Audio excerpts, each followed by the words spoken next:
In a land of golden palaces and vast territories, there ruled a mighty and wise king named Alexander. At the peak of his reign, he was revered by his people, admired for his strength, and feared by his enemies. His empire flourished with wealth, power, and knowledge. Yet, despite his triumphs, time showed no mercy. As years passed, the weight of his crown grew heavier. His once powerful body weakened, and whispers of illness spread through the palace halls. One fateful evening, his royal physician, a man who had served him for decades, stood before him and spoke solemnly. "My king, your time in this world is drawing to a close. It is wise to renounce your kingdom, retreat to the sacred forests, and spend your remaining days in reflection and peace." King Alexander had always believed in wisdom over wealth, but he feared solitude. He did not wish to walk the final path alone.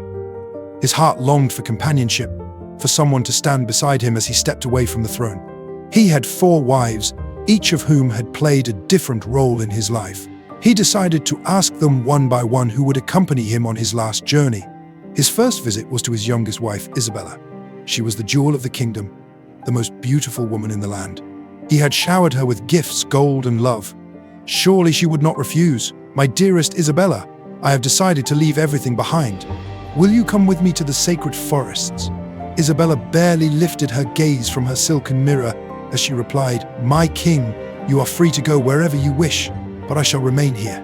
My home is this palace, not a barren wilderness." The king was stunned. The woman he had cherished the most, who had received his endless affection, refused him without hesitation. With a heavy heart, he turned away. His second visit was to his third wife, Eleanor, who was known for her charm and elegance. She had always been the heart of the palace, admired by nobles and commoners alike. He approached her with hope. "Eleanor, you have brought joy and grace into my life. Will you walk beside me as I take my final journey?" She laughed softly, shaking her head. "Why would I follow you into the unknown, my king? When you are gone, I will find someone new, someone who can offer me the same luxury and admiration you once did." Her words pierced his heart. The woman who had basked in his love was ready to forget him as soon as he was no longer useful. Determined, he turned to his second wife, Margaret, the woman who had stood by his side through war, diplomacy, and hardship. She had been his advisor, his confidante, and his strength. "Margaret, you have always been wise and loyal. Will you leave with me?" She sighed deeply and spoke gently. "My king, the first have supported you throughout your reign. I will ensure that your final rites are performed with the greatest honor, but I cannot follow you beyond this life." Her words, though kind, felt like another betrayal. Even the one who had always been by his side would not walk this path with him. As the king stood in despair, a quiet voice called from the shadows, "I will go with you, my king." He turned to see a frail woman standing in the dim light. Her clothes were simple, her face marked with the wear of time. It was his first wife, Catherine, the woman he had once loved but long since neglected. Tears filled his eyes. You are willing to come with me?" She smiled gently. "Yes, my king. The first have been with you since the beginning, even when you forgot me. I will stand beside you until the end." In that moment, realization struck him like lightning. The wife he had cherished least was the only one who truly cared for him. The ones he had prioritized his beauty, his wealth, his status had all abandoned him. And so, with his first wife by his side, King Alexander left the palace and stepped into the sacred forests, carrying with him the greatest lesson of all. This story is not just about a king. It is about you, me, and every one of us. Each wife represents something significant in our lives. The fourth wife, Isabella, represents our physical body. We spend years tending to it, adorning it, and valuing it above all else. Yet when death arrives, our body does not follow us. It returns to the earth, regardless of how much time and attention we've lavished upon it. The third wife, Eleanor, represents our material wealth and possessions. No matter how much we accumulate, we cannot take it with us when we leave. Others will inherit what we once valued so dearly. The houses, cars, jewelry, and bank accounts we spend our lives building will belong to someone else. The second wife, Margaret, represents our family and friends. They love us, support us, and grieve for us. But even they can only accompany us to our funeral, not beyond.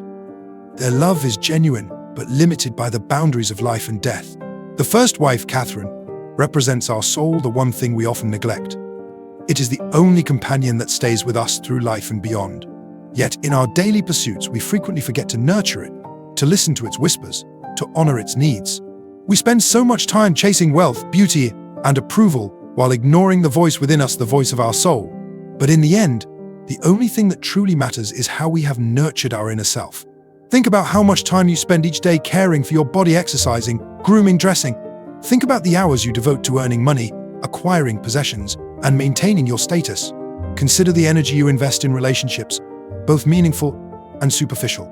Now ask yourself, how much time do you spend nurturing your soul? How often do you sit in silence, meditate, or simply listen to your inner voice? How frequently do you engage in activities that bring you genuine joy rather than temporary pleasure? The irony of life is that we often prioritize what is temporary over what is eternal.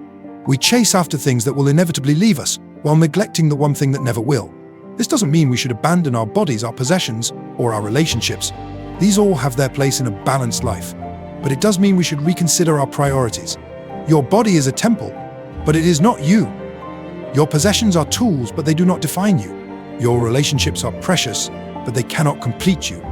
Only your soul, your true essence, can do that. So how do we nurture our souls?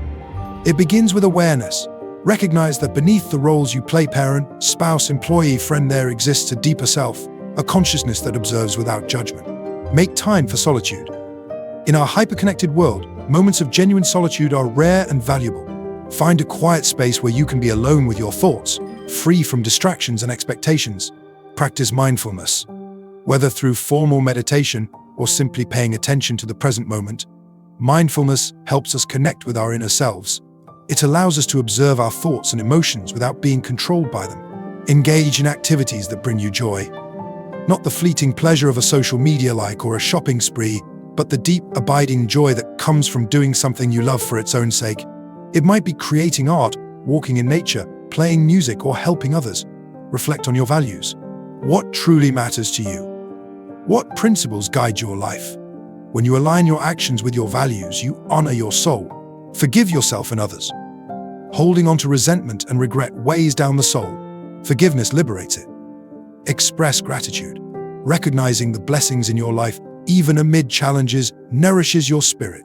Remember that your soul is not something separate from you. It is the essence of who you are. When you nurture your soul, you nurture your true self.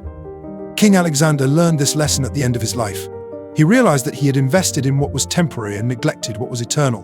But it's never too late to change course. You don't have to wait until you're facing the end to recognize what truly matters. You can begin today, right now, to shift your priorities and give your soul the attention it deserves. Imagine if you lived each day with the awareness that your body will eventually fail you, your possessions will be left behind, and even your loved ones cannot follow you beyond this life. How would that change your choices? How would it alter your perspective? Perhaps you would be less concerned with appearances and more focused on authenticity. Maybe you would accumulate less and give more.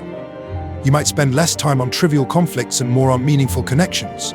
Most importantly, you would listen to the quiet voice of your soul, the voice that knows what truly brings you peace, purpose, and fulfillment. In the hustle and bustle of daily life, it's easy to lose sight of what matters most.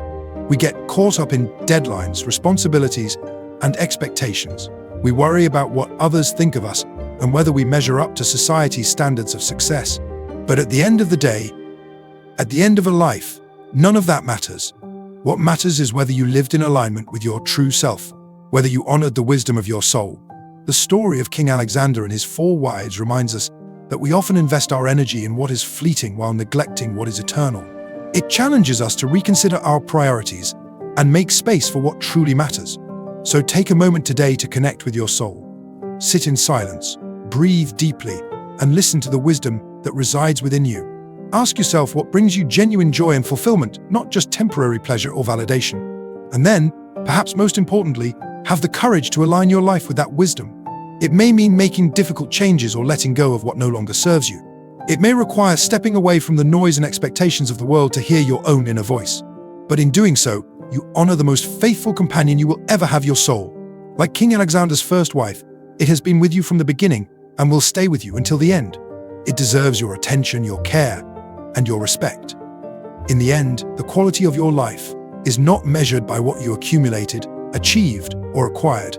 It's measured by how well you listened to and honored your soul, the first wife, the eternal companion, the true essence of who you are. Take care of your soul. Listen to its voice. Find peace in silence, because when everything else fades, it is the only part of you that remains.